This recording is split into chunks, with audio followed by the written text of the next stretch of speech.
Assalamu alaikum. So guys, today I'm gonna show you how to install turbo whistle in any car. It is very easy to install. First of all, note that it does not work on bended exhaust.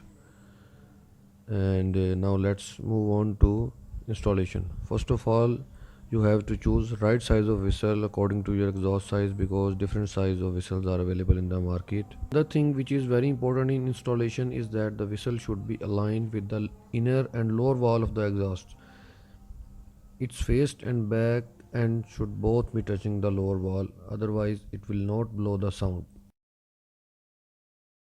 So the whistle is adjustable on its holder. Just tight the whistle with the help of L kit is given along with the whistle.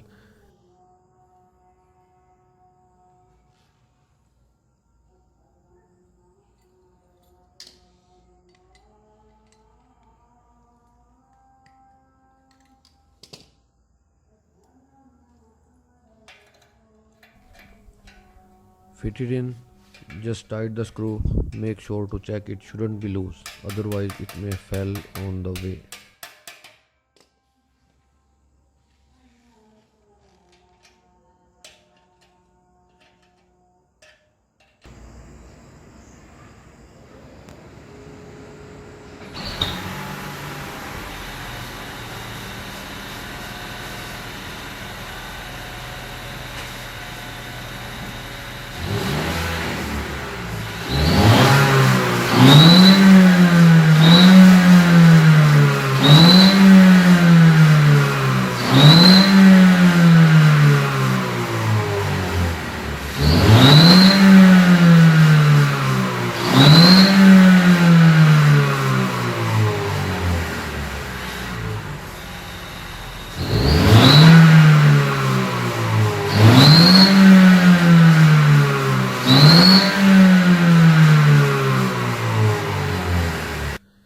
Thank you so much for watching and subscribe my channel to return the favor.